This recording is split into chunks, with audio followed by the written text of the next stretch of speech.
A'udzubillahiminasyaitonirrajim. Bismillahirrahmanirrahim.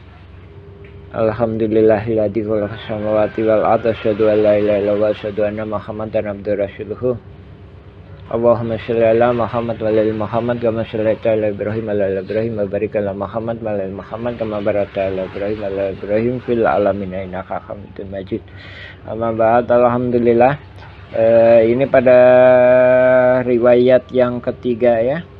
Kita lebih fokuskan pada penyerobotan lahan pribumi keluarga besar Nawisan, yang ini pada awalnya menaungi bapaknya Asep Makmun yang bernama Ahya.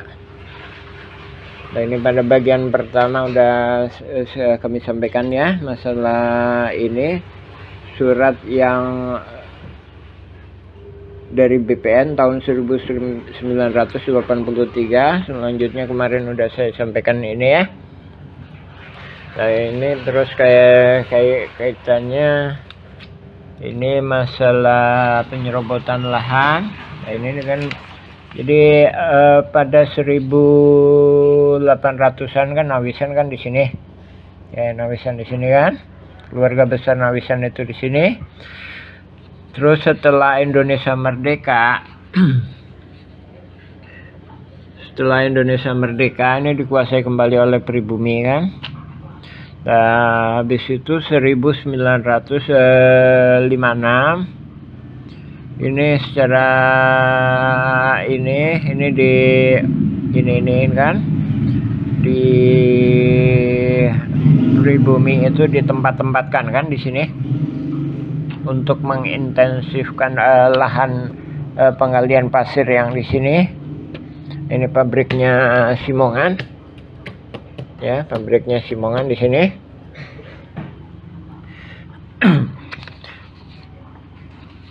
Itu sekitar 1950-an.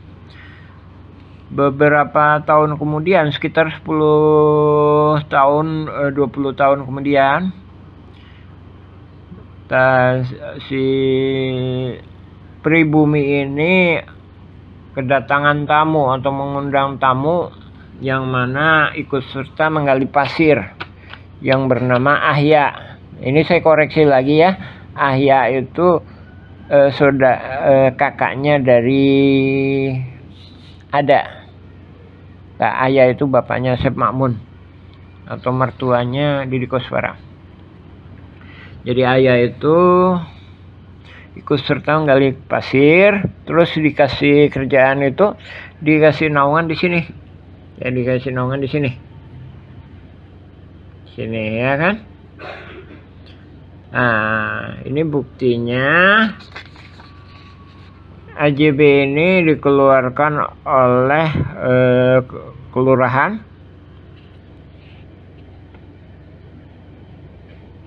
Ini Tommy ini suaminya Rokaya.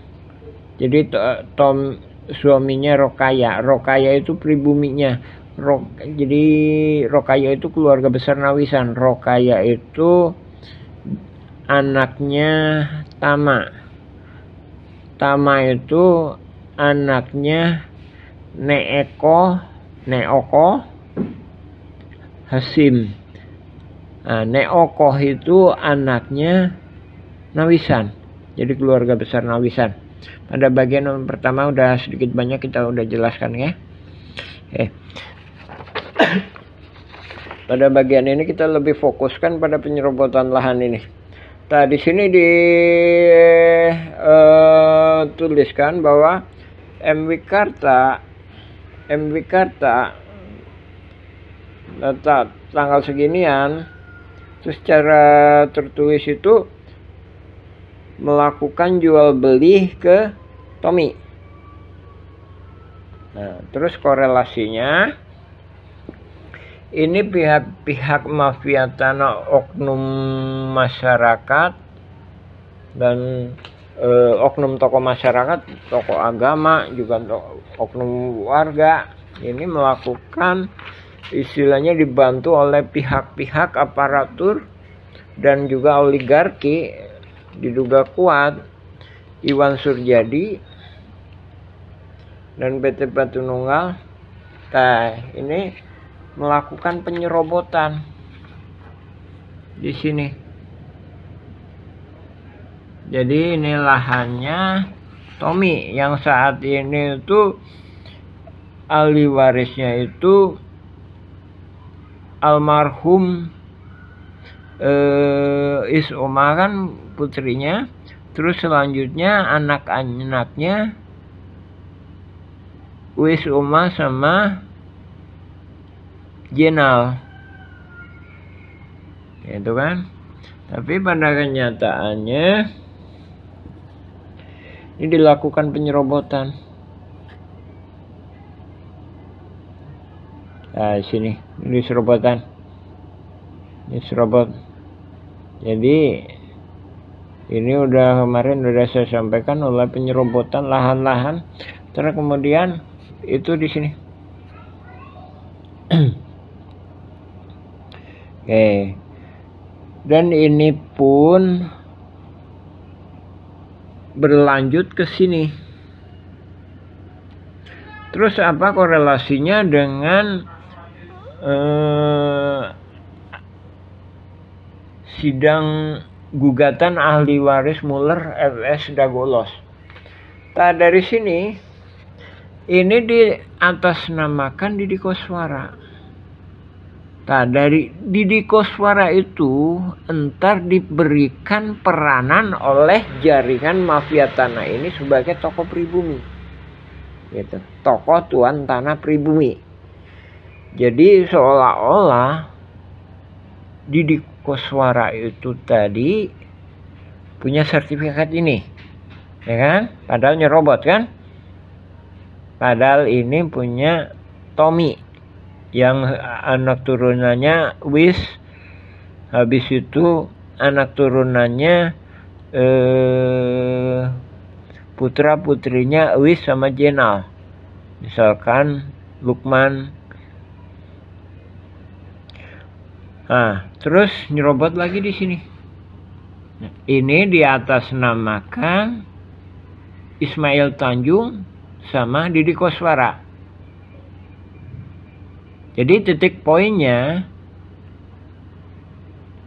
Didi Koswara itu sama jaringan mafia tanah ini dikasih peranan sebagai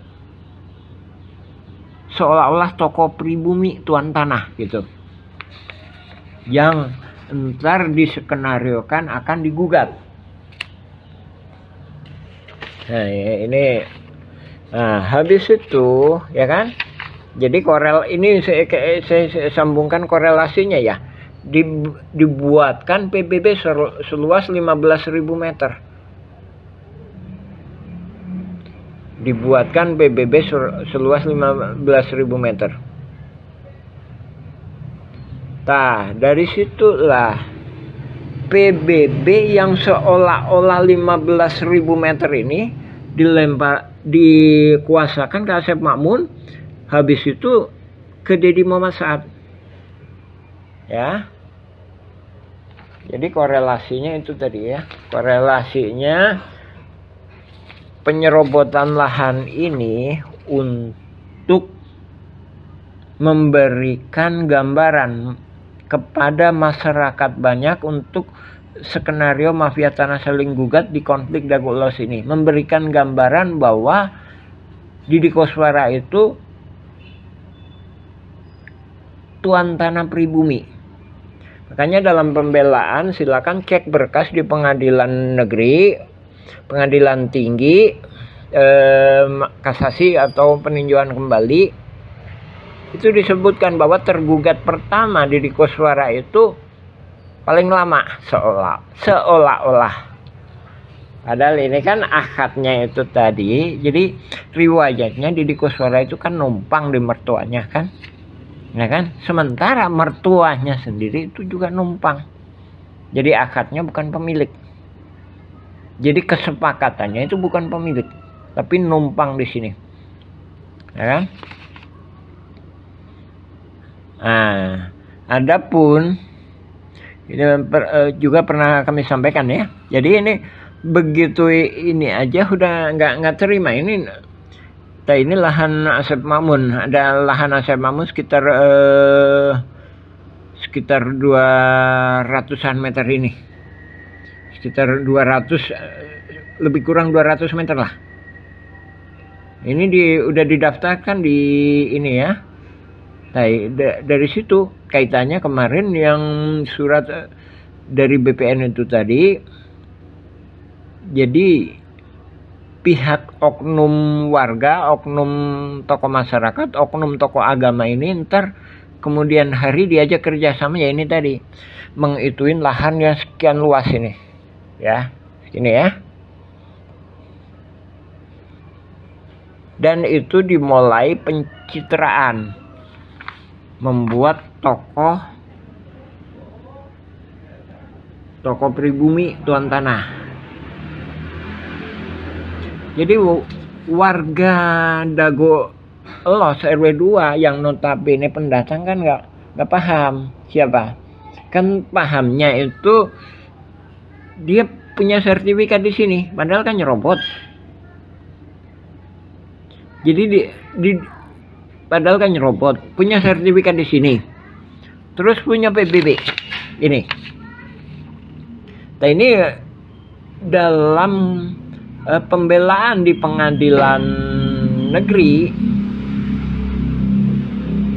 itu disebutkan Asep Makmun sebagai pembela insidentil mewakili warga Dagolos nyatakan bahwa ini dulunya bapaknya atau Didi Koswara.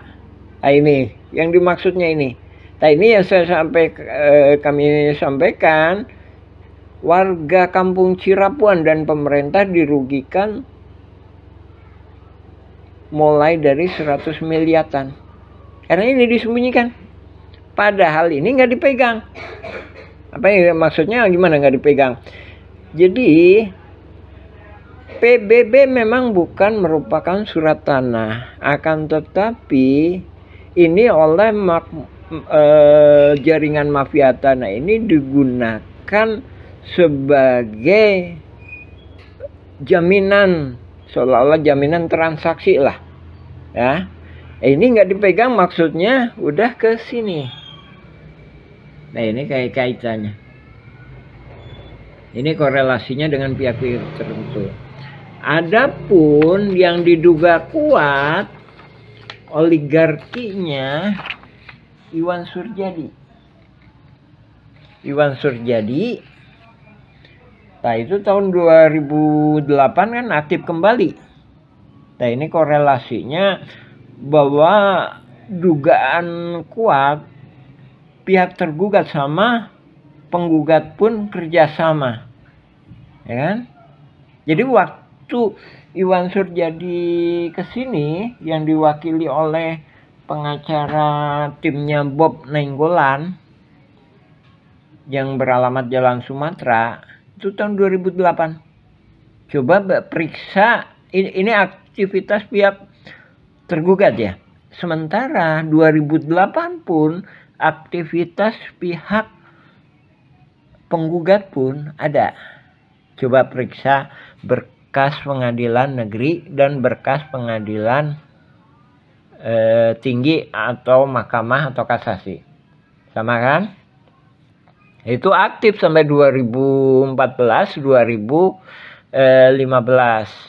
Saya Muhammad B. Yaman juga sering menyaksikan bersama-sama dengan Asep Makmun, CS. Jadi yang lebih paham di masalah gugatan itu bukan penggugat tapi penggugat. Nah, dari sini, gitu ya. Jadi kembali lagi ke masalah ini. Oh, ini berkas ini 28 aktif ini ya, yang kemudian dari Iwan Surjadi. Nah, ini Nainggolan, ini tanggalnya. Ini diduga kuat oligarkinya. Jadi pemodalnya, investornya. Jadi otak dari jaringan mafia tanah saling gugat ini yang belum muncul ini. Ya kan, di sini ini kita sampaikan ini yang belum muncul. Ini PT Batu Nunggal Indah Nah, yang nyebut itu yang ngasih keterangan malah ini pengacaranya ke saya. Kenapa saya mendapatkan keterangan ini? Karena yang bersangkutan berusaha ngajak kita kerjasama, gitu. Dan ini juga perlu kita sampaikan bahwa proses pengadilan ahli waris Muller, F.S. Dagolos, itu kita jauh-jauh hari udah memperkirakannya. Gitu. Kita juga udah alhamdulillah warga sudah juga dikumpulkan. Ya. Titik poinnya kembali lagi ke masalah ini tadi ya. Jadi ini awal mula Didi Koswara itu diskenariokan menjadi tokoh pribumi tuan tanah gitu.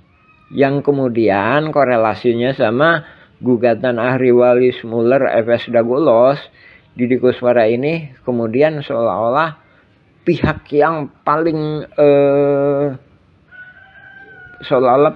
paling kuat untuk melindungi warga tergugat gitu. Jadi situ korelasinya ya. Nah, jadi ini jadi satu sisi oknum warga ini udah mendapatkan keuntungan dari oligarki atau pemodal atau investor jaringan mafia tanah ini yang saling gugat dengan mendapatkan sertifikat di sini. Ini kita belum mendapatkan sertifikat ini. Ini kita mohon pemerintah melakukan pengecekan. Kita cuma tahu nomornya ini. Ini. Jadi RT 07 RW 1 Kampung Cirapuan, Kelurahan Dago, Kecamatan Coblong, Bandung 40135. Sekarang nomornya Cirapuhan nomor 33. Ini yang diserobot ya. Ini yang kita mohonkan supaya ini dihapuskan. Jadi ini kasusnya bukan hanya konflik Dagolos F.S. ahli waris Muller aja. Nah, ini juga rentetan sebelum itu udah banyak. Ini sini, terus ini tadi PBB sini. Ini padahal wilayahnya RW 1 ya. Kita sudah juga mengajukan keberatan ke pemerintahan dalam hal ini Lurah Dago. Pak, mohon maaf, ini masalah batas bagusnya ditegaskan. Nah, dari situ kita mengingatkan seolah-olah mengantisipasi mafia tanah ini tadi, agar tidak juga udah mengacak-ngacak wilayah.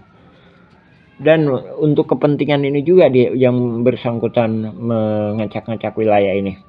Nah ini habis itu kan udah ada kesepakatan tahun 99 itu sebenarnya sini.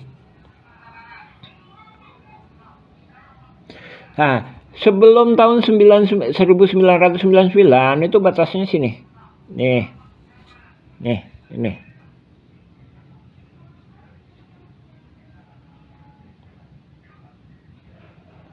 Ketika sekitar tahun 70-an lah, tahun 70 80-an lebih kurang itu ini sini.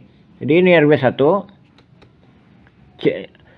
RW 1 tadinya RT 7 itu masuk ke RT 4, terus ada pemecahan. Ini RW 2. Nah, sini RW 2 ya. Nah, dari sini jaringan mafia tanah ini seolah-olah membuat bingung. Dan ini kita sudah sampaikan ke Lurah Dago, mohon dipertegas batasnya. Karena memang sengaja diskenariokan biar terjadi chaos, biar terjadi keadministrasiannya biar kacau gitu. Ini mana wilayahnya gitu ya. Nah, di sini. Ini tahun 2008-2009. Apu Sukendar itu ada kesepakatan dengan pihak Hotel Wirton Dago. Nah, ini ntar mohon Hotel Wirton Dago manajemennya juga dipanggil. Jadi kaitannya sama ini pertanahan ini, dia melakukan chaos. Jadi galian pembangunan hotel, galian pondasi pembangunan Hotel Wirton Dago itu dibuang di sini. Ya, begitu dibuang di sini, yang tadinya masyarakat mendayagunakan untuk fasilitas umum yaitu lapangan bola, itu kan terjadi chaos. Akhirnya kan masyarakat nggak mau. Sampah masuk lagi. Jadi banyak pihak-pihak nggak jelas masuk lagi. Nah, dari sini ntar kan kalau ada apa-apa, dia dijadikan benteng, dijadikan tameng. Sementara masalah hak pertanahan tetap dikuasai oleh jaringan mafia tanah. Ya. Itu jadi kemarin ada kerusuhan dengan polisi. Kita nggak heran. Tahun-tahun sebelumnya juga skenarionya lebih kurang seperti itu. Jadi tahun 2008-2009 memanfaatkan nyewa mobil truk TNI, yaitu tadi untuk mengkeoskan di wilayah sini. Nah, ini yang saya katakan, yang ini yang disembunyikan itu ya. Seolah-olah disembunyikan, dalam hal ini disembunyikan apanya ya? Surat-suratnya lah. Jadi seolah-olah nggak ada di sidang gitu. Dalam artian yang namanya mafia memang kan agak memang harus jeli diiniin ya, diperiksa dan ituin. Jadi kan nggak ada di pihaknya, tapi dijadikan pembelaan. Jadi kan dari Deddy Koswara kan ke ini Deddy Muhammad Saad. Jadi intinya kan udah ke pihak lain gitu kan. Nah, dari situ pihak lain yang dapatkan pihak lain. Nah, pihak lain ini korelasinya ini ya jaringan ini tadi. Dengan kata lain, penggugat kalah pun itu masih punya simpanan itu gitu. Inti poin yang kami sampaikan. Kayak alhamdulillahirrahmanirrahim ya. Dalam bagian 3 ini kita fokuskan skenario jaringan mafia tanah ini menjadikan Deddy Koswara sebagai tokoh sentral, menjadikan atau memberikan peranan tokoh sentral pribumi tuan tanah. Ya, alhamdulillah. Insya Allah kita sambung lagi ke selanjutnya. Ini bagian 3 ya. Assalamualaikum warahmatullahi wabarakatuh. Oh, janten bapak teh ngagalas di iya di Ramana nih. Di Ramana nih. Di Ramana Asep Mamun. Mohon. Teras gitu di teras di gitu diuwihkeun deui ka ieu.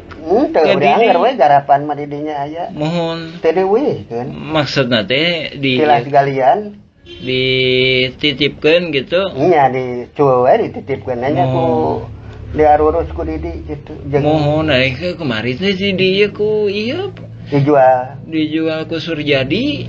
Mohon eta oge masalah kasusna oge luasna oge. Let me tell them the following. To do what is right is to respect the principles of non-interference in the domestic affairs of other countries. And to do what is right, it is to respect the sovereignty and territorial integrity of other countries. So until you have done so, please keep the sermon to yourself.